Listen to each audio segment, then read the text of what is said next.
Dear children, welcome to you KD classes। कल हम आप लोगों को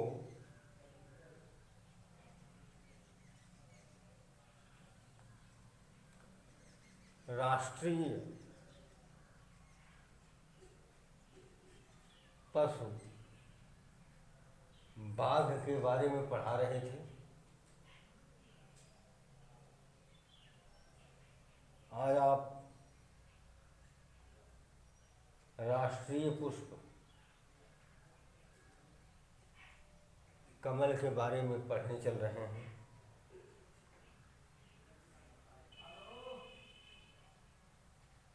देखें, कमलम कमलम सरसिजम पद्मम पंकजम शतदलम इत्यादि नाम भी प्रथितम पुष्पम अस्माकं राष्ट्रीय प्रतीकत्वेन स्वीकृतम। राष्ट्रीय पुष्पस्य यशो विधते।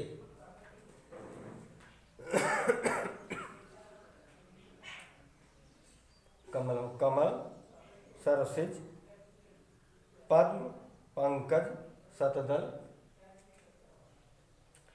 इत्यादि नाम भी, इत्यादि नामों से, नाम भी में तृतीया विभक्ति बहुवचन इसलिए हुआ नामों से। प्रथितम प्रसिद्ध,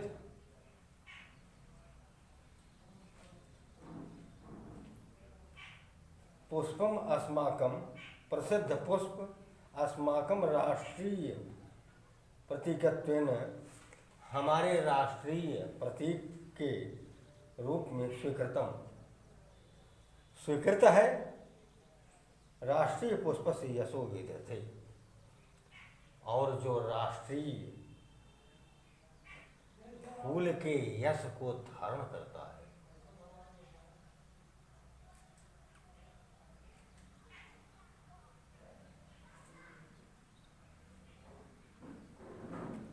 तस्य कोमलत्वं मनोहरत्वं विकासशीलत्वं, उसकी कोमलता, मनमोहकता या मनोहरता, विकासशीलता, पवित्रत्वंच अभिलक्ष्यैव, और पवित्रता को लक्ष्य करके ही,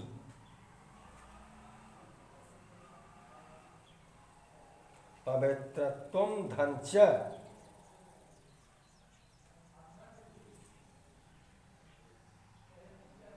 धन अभिलक्ष्य, धन एव, पवित्रत्वं च अभिलक्ष्यैव, पवित्रता को लक्ष्य करके ही, कविभिः तस्य बहुशः वर्णनम कृतम, कवियों ने उसका अनेक प्रकार से वर्णन किया है। न कश्चिन महाकवि संस्कृत भाषायां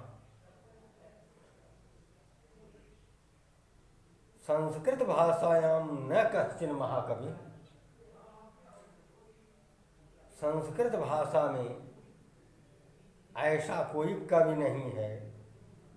वह हिंदी भाषायां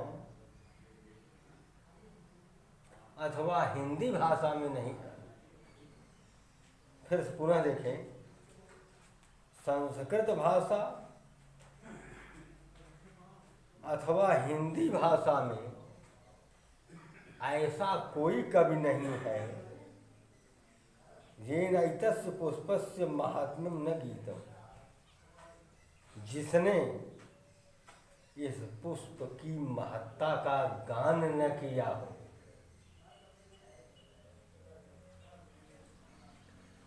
अर्थात इस पुष्प के महत्व को न गाया हो।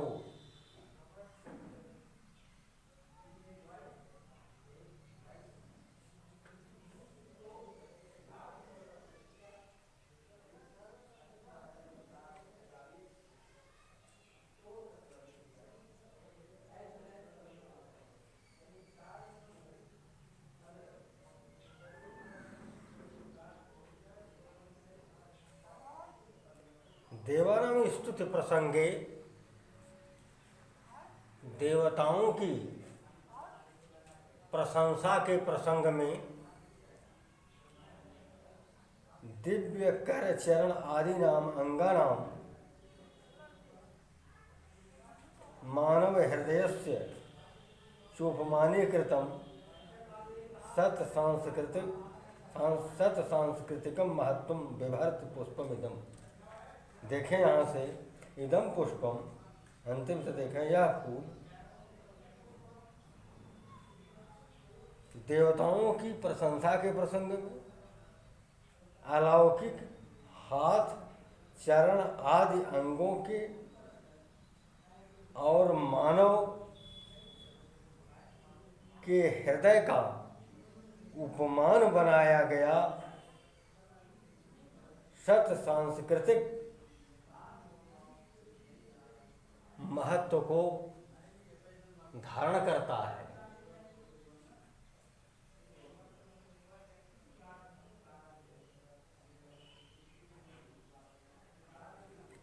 शरद ऋतु में, इसमें सप्तमी विभक्ति है इसलिए मैं कहा गया शरद ऋतु में मनोहरम पुष्पमिदम यत्र तत्र जल संकुलेषु। इदम पुष्पम, यह फूल शरद ऋतु में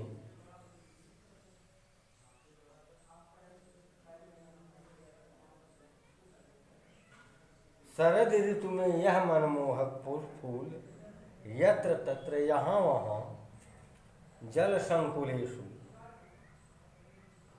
तडागेषु सरसु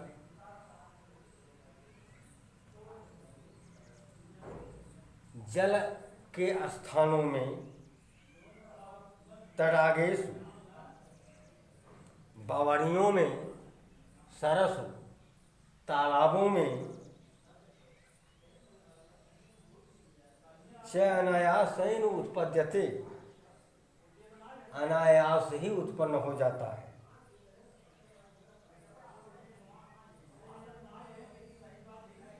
वर्धते, बढ़ता है। रविकर निकर संसर्गात, सूर्य की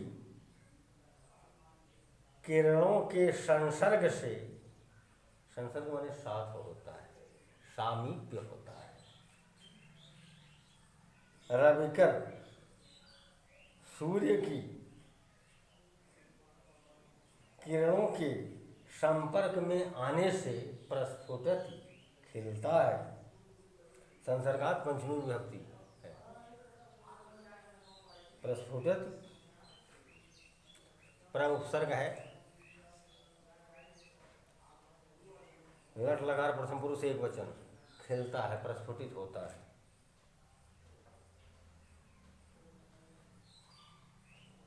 पंके जायते, सप्तमी विभक्ति है पंके में। जायते में आत्मनेपदी धातु है, लट लकार है, प्रथम पुरुष एक वचन है। पंके जायते पंकजम, कीचड़ में उत्पन्न होता है इसलिए पंकज है। पंके जायते पंकजम जल संयोगम शरत कालन चवाप्य। पंक में उत्पन्न होने वाला पंकज जल के संयोग से और शरत काल के सुअवसर को प्राप्त करके वर्धते, बढ़ता है। शोभते च, और सुशोभित होता है। तथैव कस्मिंश्चित् कुले जाता जन, उसी प्रकार से तथा धनीव, तथैव वृद्धि स्वर संधि है। उसी प्रकार से कस्मिंश्चित् कुले, किसी कुल खानदान में उत्पन्न जन माने व्यक्ति, सौवेद्यम उपयुक्त अवसरम च लब्ध्वा, सुविधाओं और उपयुक्त अवसर को लब्ध्वा, लभ धन अक्त्वा बराबर लब्ध्वा, लभ धातु अक्त्वा प्रत्यय, सुविधाओं को प्राप्त करके वर्धितुम क्षमतः, विकास करने में समर्थ होता है, विकास कर सकता है, अपनी विकास की प्रक्रिया को आगे बढ़ा सकता है।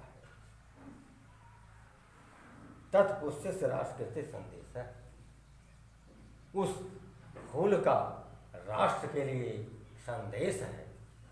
चलिए हम आप लोगों से अब अगले वीडियो में मिलेंगे।